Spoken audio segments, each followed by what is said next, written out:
Hello everyone, and welcome to Day 0. In this lecture, we're going to have a very brief overview of the entire course. So this particular section of the course is what we call Day 0, where we're going to quickly cover how the course is structured and maybe even do some quick setup so you can hit the ground running on Day 1, which is where the real work behind Git and GitHub actually begins. You can think of this as essentially your Sunday preparation for starting the course on Monday. So in this section, we'll go over the course design.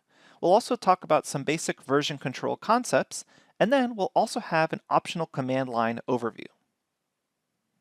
So how is this course actually designed? This course is designed to follow what's sometimes known as the 80-20 rule or 80-20 principle. With Git and GitHub for version control, 80% of the time, you're just going to use about 20% of the available Git commands. And when it comes to Git, the 80-20 rule is probably more like a 90-10 or even a 95-5 rule. Most of the time with Git, you're just using a few key commands, which is why this course wants to teach you the most common Git use cases quickly and easily, so after the end of the 5 days of work, you understand the vast majority of the Git commands you're going to be using. Often, Git, GitHub, and version control experience are required at the very start of a new job or new project. So we designed this course to be completed in 5 days with just about 1 hour a day of study time. So if you're starting a new job, in 1 week, we can get you up to speed to the Git commands you need to know to be effective on a code repository. Now again, the goal of this course is for someone with little to no Git experience to quickly get up to speed on the most common use cases for Git and GitHub, and then, more importantly, have the knowledge and skills to find out any other less common Git methods that they need to learn in the future. So with enough knowledge of Git, you should be able to teach yourself the rest of the less common methods you may end up using in the future. Each section is structured after a quote-unquote day. This is day 0, a planning and overview, and then days 1 through 5 are where the real Git and GitHub learning take place. Each section is going to end with an exercise to check your understanding. So let's quickly go through the material learned on each day.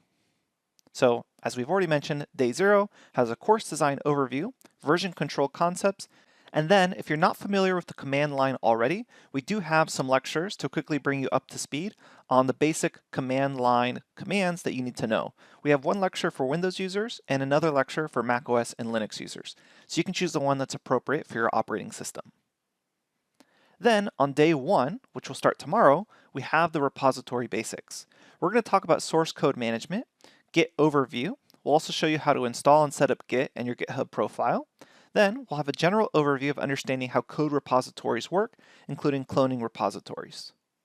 So after day 1, you're going to be able to create a code repository on GitHub and clone it to your local computer. Then in day 2, we really go over getting started with Git.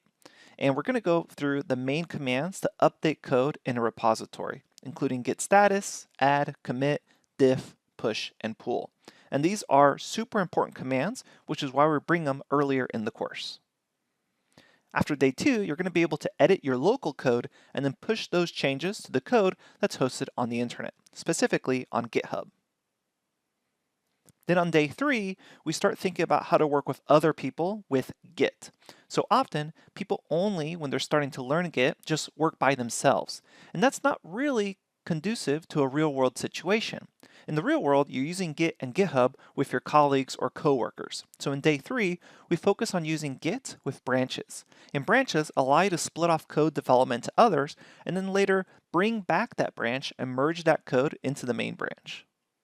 So at the end of day 3, you're going to be able to work with Git branches, which allow you to work on the same code base with other people.